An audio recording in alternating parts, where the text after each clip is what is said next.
Hello, happiness abounder, and welcome back. Today, I am so excited to discuss this week's theme, which is all about self-leadership. This is an area that personally I think I thrive in and is one of my favorite elements of happiness.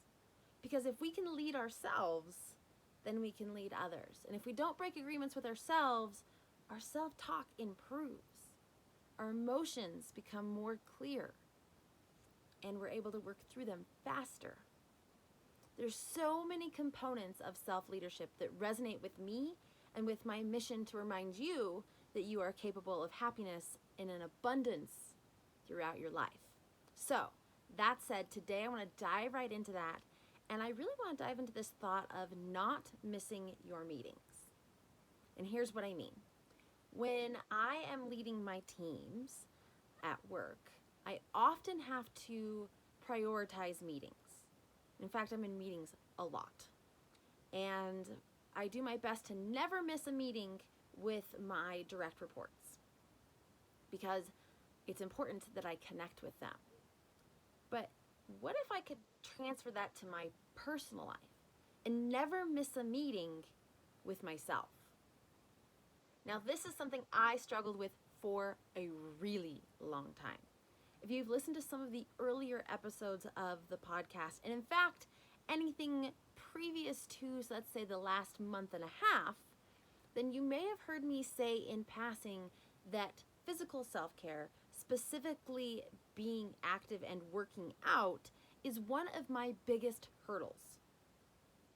Because it just kind of is not my thing. It's not my favorite. I grew up playing sports, and there was team sports and there was individual sports. I did volleyball, basketball, and track. Did competitive track since I was 8, so there was some of that individual sport thing. But I have found that as an adult, if I am not working out for a purpose of competition or strategy and moving my body, I just am not that motivated to do it. Like, just to work out for the sake of working out really bugs me. What's the point, right? So this is something I've really struggled with, and it was a meeting that I would set for myself. I'm gonna go work out, and I would miss it all the time. Now, the reason I said in the last month and a half or so is because I may have mentioned it briefly, but I have started a challenge called 75 Hard. And in fact, I'm about 42 days into it, so a little bit more than halfway. And part of this challenge is working out 2 times a day for 45 minutes apiece, and one of those has to be outside. So I'm 42 days into this working out 2 times a day. And it has been a game changer. But what I have found is that before, I would miss this meeting to work out with myself because I wasn't prioritizing it. And I started, when I started and began this challenge, to really prioritize that this time was for me. This is a meeting for me and my physical health. And it's completely shifted the way I look at my own self-care, particularly in the working out space, the physical space. But it's totally shifted how I can work and be compatible in working with others. In the 40 plus days that I've been doing this, my mentality, my emotional shift has completely transitioned to being more open, to being more clear, to understanding more thoroughly. And it's been a game changer. But what does that have to do with self-leadership? It has to do everything with self-leadership.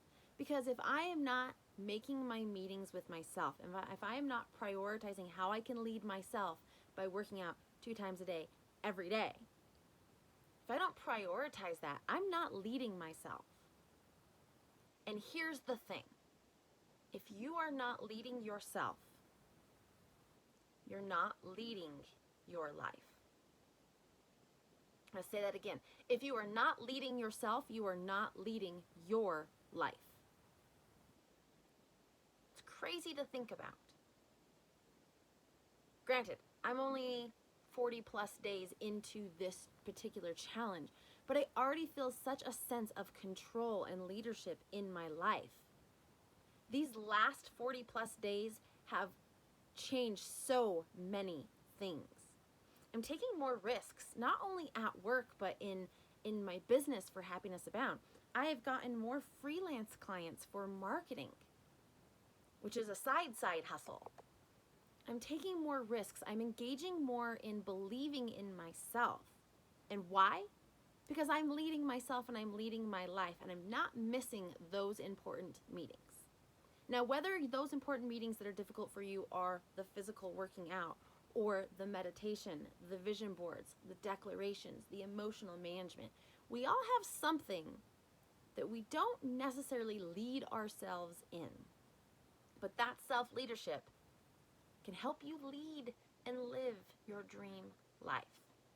So as we talk through the rest of this week, I'm going to be diving into the thoughts, the mindset, the body language, all of these components that are a piece of self-leadership. So I really hope you will tune in for the rest of this week. But that said, if you take away nothing else from this particular episode or any of the episodes following, it's that if you can lead yourself, you can lead your life. And leading yourself means if you've committed to something, actually committing to it, doing it for yourself. It's Monday when I'm recording this episode, and for many of you, you may have been saying, I'm going to start working out on Monday. And Monday happens, and do you work out?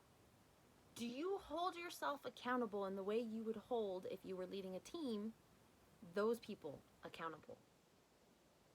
Because if you are, your life transitions in such a powerful, positive, and happy, amazing way. If you are not, then the self-talk of negativity comes, and you're building up evidence that you can't do hard things and that you don't keep your word to yourself. So I want us to change that mentality. I want I'm going to stumble over that. I want us to transition to a space of self-leadership, owning your life, leading your life, and controlling it in a way that makes sense so that you can be happier, you can be healthier, you can be emotionally stable and sustainable. Because that is everything in being able to lead yourself, being able to lead others, and being able to lead your life in the way that it needs to be led. So I'm going to leave you with that thought today, and I want to challenge you to start looking at the thoughts that you say to yourself, I'm going to do that, and then you don't really commit, and you're not leading yourself, and you're building evidence otherwise. And I want you to also look at the areas that you do lead yourself. Is it a morning routine? Is it reading? Is it meditation? Is it working out?